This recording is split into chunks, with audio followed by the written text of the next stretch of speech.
good instead of feeling bad most of the time. So I started observing what was really going on, and because of applying the teachings and the tools that I shared in the other books you've mentioned, let's just say the activity inside of me, which is what I now call inner space, began to slow down and decongest to such a degree that I was able to see what was really going on. And sometimes it was almost like it was in slow motion, and sometimes it was just I could really see what was going on. And what I began to see is that if you say to yourself, what is it that is appearing, again, my label, in inner space that I call an emotion, what is it? And it's a pretty mysterious something that's almost impossible to define, but the best word that I could come up with, and I'm not the only one that uses this word, many other people do, is that it's energy. It's energy that appears to move in a certain way and have certain kind of characteristics. You could almost think of it like water that moves in certain ways, and sometimes it's still as glass, sometimes it's moving a little bit, sometimes it's a tidal wave, and sometimes it's body surfing kind of size waves, you know? So I began to look and I began to see there's something inside of me that's moving or vibrating or whatever in unique ways, and that's what it is that I'm calling an emotion. And then I began to see something else very interesting. I began to see that there was this movement of energy that has unique characteristics that I call the pure raw experience. And then there's a story about it. This particular movement of energy in inner space is called anger, and it feels bad. This particular movement of energy in inner space is called excitement, and it feels good. This particular movement of energy that has unique characteristics is called depression, and it feels bad. And we all have hundreds, thousands, whatever, as unique individuals, it varies, of labels and judgments for this movement of energy. And I began to see that two things were going on in inner space. There was the movement of energy, actually three things. There's the movement of energy, there's the story about it, anger bad, excitement good, depression bad, whatever. And then there's this hybrid that gets created when the story bonds or fuses with the energy. And then we say, I'm angry and this doesn't feel good, I'm happy and I feel good. But there's three things going on. There's the energy by itself, which isn't good or bad or pleasurable or painful or comfortable or uncomfortable. It's just a movement of energy that's unique. Then there's the story, and then there's the bonding of the two. And what most of us experience is the bonding of the two. And what I discovered is it is possible to live in your daily life. It's not a technique. It becomes the natural, consistent experience where you just experience the movements of energy and with all of their infinite variety, but there isn't any story. There isn't any label. The word anger doesn't show up anymore. The word excitement doesn't show up anymore. The word depression doesn't show up anymore. Good, bad, positive, negative, comfortable, painful doesn't show up anymore. You're just experiencing this energy in its pure raw state. So you're saying there's energy, then there's the story of the energy, then there's the bonding, the hybrid of the two, and I think you're saying identification. Is that what you mean by bonding, where you identify with the story? You believe that the story is true. It's kind of like, if you look at what water is from a chemical perspective, it's molecules of hydrogen and oxygen that mix together. But when you see water in a glass, in a lake, in an ocean, whatever, you don't see hydrogen and oxygen, you just see water. That's the hybrid that the two create. The hydrogen is still there, the oxygen is still there, but you can't see it. All you can see is water, what they create when they bond together. Similarly, the energy's there, and the energy's always positive. It always feels good, so to speak. And then the story's there, but then they disappear like hydrogen and oxygen disappear, and you just see water, which is the story appearing to be real. And yes, you could say identification. Okay, the thing that's really interesting about this is, like everything else, this is not a theory. This is something not only that you can experience, but that you, Ben, and everyone else listening has experienced thousands of times without realizing the significance of it. And I'll give you three examples. When you watch a great movie, in the 2 hours you're in the theater, you experience all kinds of emotions. They move through you really quickly. But you don't stop to say, oh, That was anger and it felt bad. Oh, that was happiness and that feels good. Oh, that was fear and that felt bad. You don't stop to label them. You don't stop to judge them. You just feel them, what I call the pure raw experience. And you just feel these pure raw movements of energy nonstop, because that's really what a movie's all about, pretty much, for 2 hours. And then afterwards you go, oh my God, that was an amazing experience if you really liked the movie. But the mind, so to speak, the story never showed up and the story never bonded with the energy. You just felt the energy. The same thing happens if you're reading a really great novel. You experience all kinds of emotions, but you don't stop to label them or judge them. The story does not appear, and it therefore doesn't bond with the energy. You just experience the energy, and then you say, oh my God, I love that book. The third example is if you like roller coasters at amusement parks or you like other rides that move fast. If you could catalog all of the emotions that you felt, you would have a lot of labels, including negative labels, that you'd apply, but you don't do that.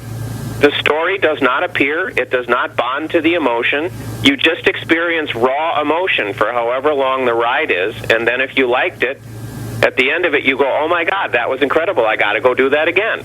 Now, contrast that with how most of us live our lives. Most of us live our lives, and there's an aspect of the mind, if you will, that has learned to observe particular movements of energy, to label them with specific words, happy, sad, excited, depressed, frustrated, whatever. And it has developed all these stories. It has them stored in its computer, like Google has a database that it searches when you type in a search at Google. And so on automatic pilot, without us realizing it, we're experiencing these emotions, we're seeing them, the story's coming up, it's bonded, and we're hypnotized into thinking the story's true. Got to take a break. That's awesome stuff, Robert. We're talking to Robert Scheinfeld, author of The Ultimate Key to Happiness. I'm Pharmacist Ben. We're coming back at you right after this. Don't go away. The polar vortex is here and expected to freeze over part of the U.S. Help is needed. Resources are often drained by people capable of caring for themselves, leaving those with the greatest needs to go without. Do your part by being prepared this winter. A supply of Go Foods will provide delicious nutrition, comfort, and security during hard times. Protect your community and call Go Foods at 1-800-648-9753 or on the web at www.storefoodnow.com.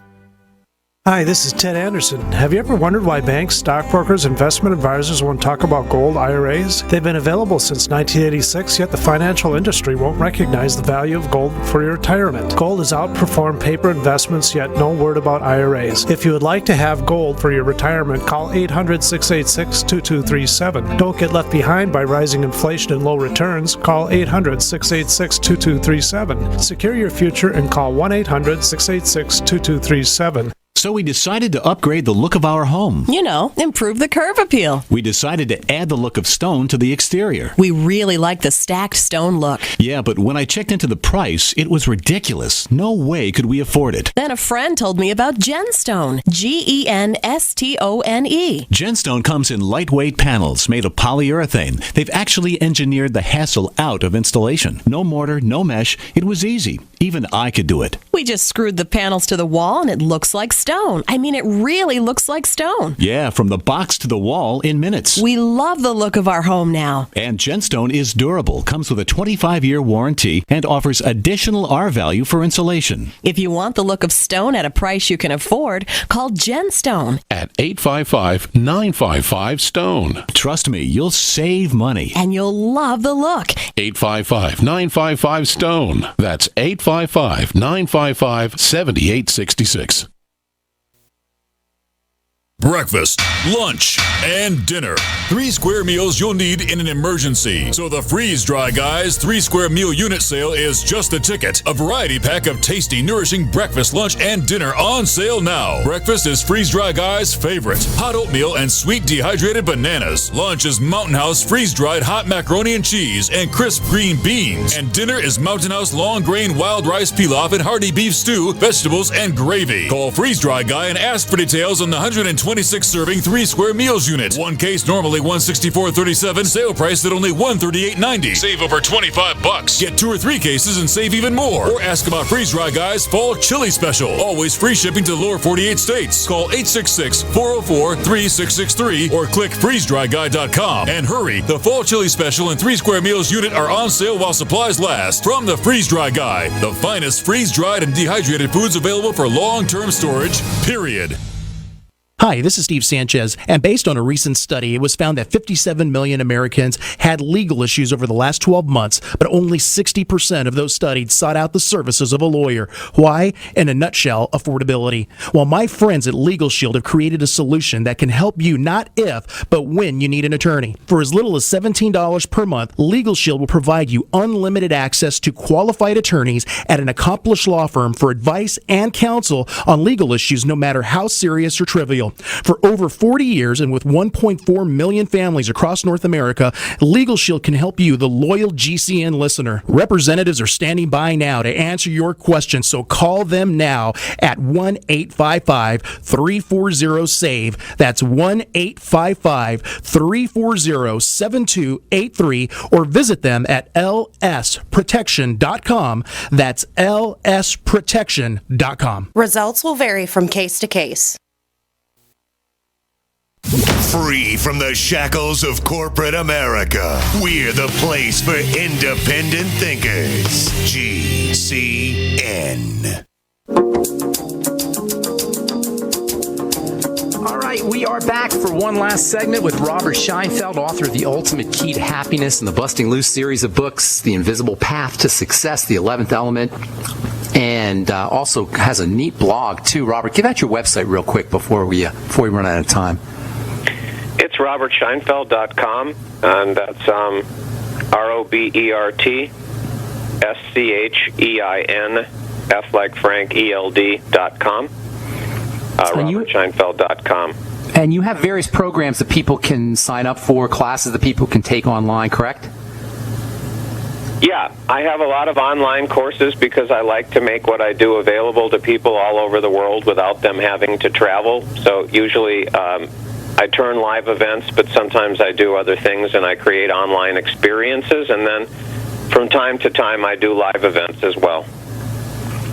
All right, so I would be absolutely remiss if we didn't talk a little bit about money, everybody's favorite subject. Everybody's got money problems, it seems like, anyway. You got a couple of interesting things that you say in the Busting Loose series of books. One of the most shocking is that you can't win the money game. Tell us about that. What do you mean by the fact that you can't win the money game and the idea that it was designed to create failure? Well, once again, this is a gigantic topic for a few minutes, so let me see what I can do to abbreviate the answer. To win a game, you have to know what the outcome is. You have to know what winning means. And one of the biggest problems with the money game is that very few people have a clear, definable outcome of what winning really means. It tends to be this kind of airy-fairy general, more money than I need, enough money that I can do what I want. Some people might say enough money to be able to have a passive income of da-da-da-da, but in general, there isn't a definable outcome. That's the first part. So you can't win a game if you don't really know what winning means. Secondly, even if you have a specific kind of a definition that has a specific kind of a number, most people don't ever achieve that number, or they achieve it temporarily but then lose it. It's unstable, you could say. Or the final thing, which happens with the people that really seem to be winning the money game, is, okay, they got plenty of money, they can pretty much do anything they want, but then there's something else in their life that, just using general language, is out of whack. They're lonely, they're unhappy. There's a famous quote from J. Paul Getty, the oil man, when he was the richest man in the world many years ago. And he said, I'm the richest man in the world as it relates to money, and I'm the poorest man in the world as it relates to free time. He didn't even feel he had free time to read a novel or go to a movie. And so, in general, when you play the money game the way we are taught, you try to achieve this airy-fairy, not generally definable goal of winning. and you fail because, again, you don't achieve the goal. You get it, but you can't hold on to it. Or you get it, but you hold on to it, but there's some major price that you pay so that you don't end up feeling as fulfilled or happy or connected like a or winner. whatever else that you want. And so for all those reasons, it's like